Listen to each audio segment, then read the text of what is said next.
नमस्कार मित्रांनो, तुमचं सर्वांचं हिंद केसरी मथुर या चॅनलमध्ये स्वागत आहे.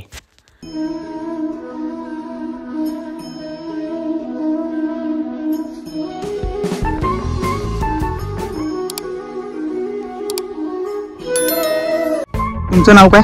सनी जोरी. नमस्कार शेठ. नमस्कार. कुठून आला आपण? चाले मुळशी तालुका जिल्हा पुणे. बैलाचं नाव काय? मार्शल. बैल कुठं कुठं पळलेलं आहे, कसं काय? म्हणजे आज तुम्ही एवढ्या लांब मैदानात आले तर बैल कुठं कुठं पळलेलं आहे आपला? पण आता बंदीच्या काळापासून सगळे बिनजोडला पळत होता बैल. आता मैदान चालू झाल्यापासून आता मैदानामध्ये चाल्याचं मैदान, गोळामोडीचं मैदान, कोंडाळ्याचं मैदान, सगळ्या मैदानात आपण पळलो. बैल आता आतापर्यंत किती फायनल घेतलं बैलाने? बैलाचं आतापर्यंत 35 फायनल आहे. आणि बिनजोडला वगैरे काय पळत होता का नव्हतं? बिनजोडला 51 फायनल, 50 बिनजोड आहेत त्याच्या नावावर. बैल कसं, म्हणजे बैल काय कुठल्या खांदी पळतो, कसं पळतो? आतून बाहेर? बैल आतून बाहेरून थेट आहे, दोन्ही खान बैल पळतो. दोन्ही खांद म्हणजे पब्लिक पळतो का आतून पळतो? पब्लिकने बी पळतो, आतून बी पळतो, कसं आहे पळतो. आणि तुमच्या बैलाचं वैशिष्ट्य काय?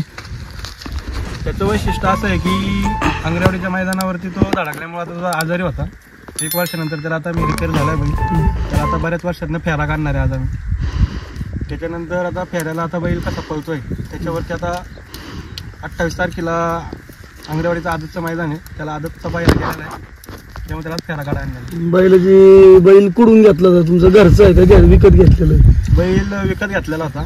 बैल काय शरीरवृष्टी बघून काय घेतला होता बैल, कसं म्हणजे? आपण त्यांच्याकडनं त्यांनी काय फेऱ्या बिऱ्याचं काय बोलले नव्हते, ते आपण एक खोटा शिक्का म्हणून घेतला होता की फक्त आपल्याला वस्तू आवडली होती. बैल आपल्या गाल्यावरती लागला, बैलाला आपण मेहनत घेतली. आमचे मित्र आहेत रुपेश देवाते, धनंजय बोडके, त्यांनी बैल त्यांच्या एकदम पोटच्या पोरागत सांभाळला. त्यांनी बैल ₹1 आणला. बैल काय बघून घेतला होता, म्हणजे काय वैशिष्ट्य आहे बैलाचं नक्की? बैलाचं वैशिष्ट्य म्हणजे बैलाला गळवण नाही. बैलाचा जो पळायचा भाग आहे, मागचा भाग बैलाचा उंच आहे, मागचे पाय पुढचे पाय बैलाचे छोटे आहेत, त्याच्यामुळे बैलाला रान काढायला त्रास होत नाही. आणि बैलाची नजर, बैलाचे कान, बैलाची नजर आणि बैलाचे कान एकदम स्टिक्स नाहीत की बैल आवाज दिल्या दिल्या लगेच रिॲक्ट करतो. त्याच्यामुळे ते बघून आम्ही बैल घेतला.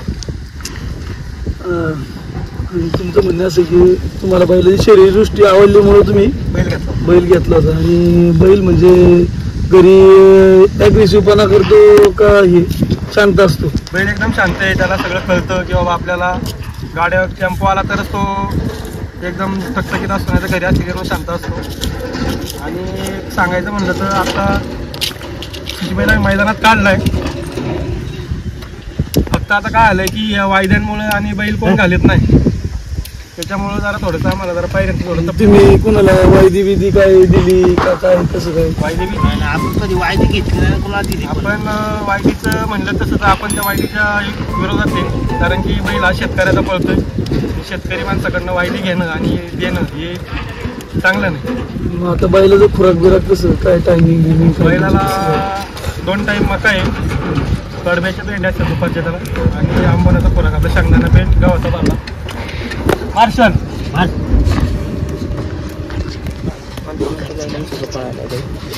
आणि बैल म्हणजे आतापर्यंत दुसऱ्या बैलावर पळवतो का घरची गाडी पळवतो, कसं काय? घरची गाडी पळायची, मार्शल पतंगची गाडी. त्याच्यानंतर पतंगला लय स्पीड लागायला लागलं, मग त्याच्यानंतर पतंग आपलं हे झाला, मार्शलचा ॲक्सिडेंट झाल्यामुळे मग आपण मार्शलनी नाच्याबरोबर 1 नंबर केला इथं पालेमोगोडे पाटील. धन्यवाद. शेट, अजून आपली कुठली कुठली बैल आहेत? आता ही आपली बैल आहेत का? आपला काशी आहे, हा, 4 खांदी पेट आहे. 4 खांदी पेट. पब्लिकली बैल पळतो, गाडी पळतो, कसं आहे पलीकडे माया आहे. हा, हे सर्व आपले महाकाल ग्रुपचेच का? हे माया पळतोय आणि ते आमचे मित्र आहेत तात्या गोडांबे, हा, त्यांचा पूर्ण. हा, चालतं.